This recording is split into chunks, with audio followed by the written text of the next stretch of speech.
going.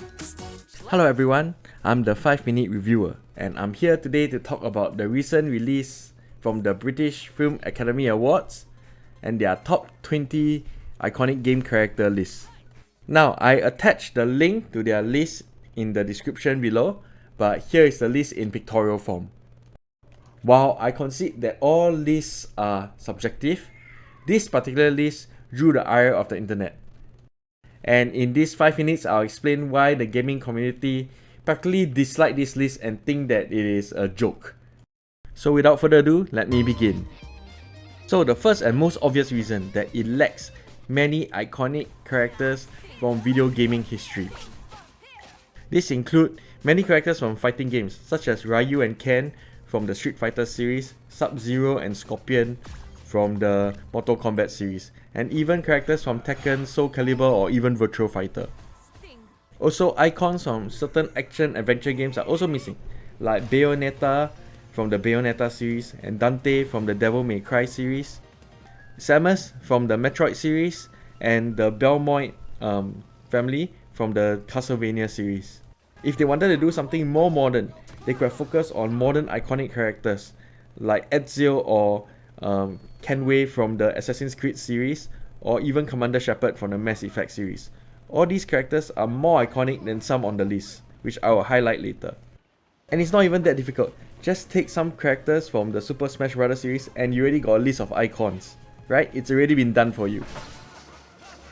The next thing that people take issue with is the ordering of the icons. Now, there are some things where the list gets right, like it places Mario, Sonic, and Link from The Legend of Zelda high up on the list. Characters like Sackboy, Shadowheart, and Arthur Morgan are even rated higher than the iconic Pikachu. Even my mother, who is a non-gamer, knows who Pikachu is, but she definitely don't know who Shadowheart is. And remember, the category is iconic, means they have been a mainstay, a representative of the gaming community and game characters. But you see two characters who only appeared in Baldur's Gate 3. They only made one appearance in the entire series of the games. If that qualifies as iconic, then I would say the Battle Mechs from the Battletech series, which appears in many video games including the Mech Warrior and Mech Commander series, should deserve a place and should be more iconic than whatever's in Baldur's Gate 3. And this brings me to my third reason. The third reason, obviously, if you look at the list, there is a general preference towards modern games compared to older games. If you look carefully who makes the list, obviously there's some modern bias there.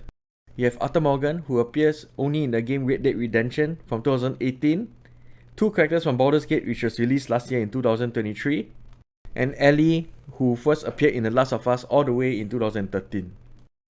This means 4 out of 20 characters, about 20%, appeared only in the last 10-11 years or so, and they are considered iconic already, even though the people from Baldur's Gate obviously hasn't had the chance to establish themselves as icons, or enough time to establish themselves as icons.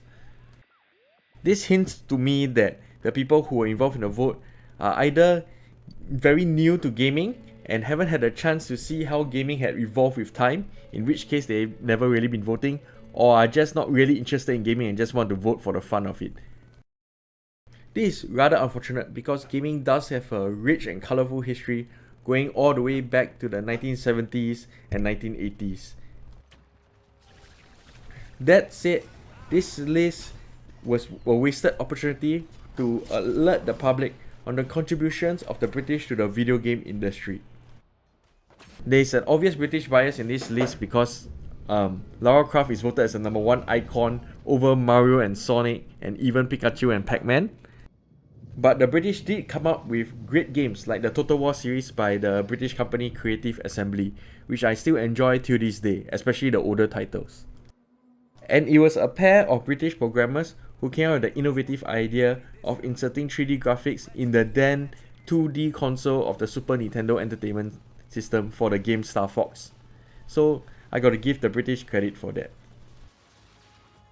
But all in all, what do you guys think? What would you put in your top 20 iconic characters? Or which character do you feel should have been included inside, and which character you feel should have been excluded from this top 20 list?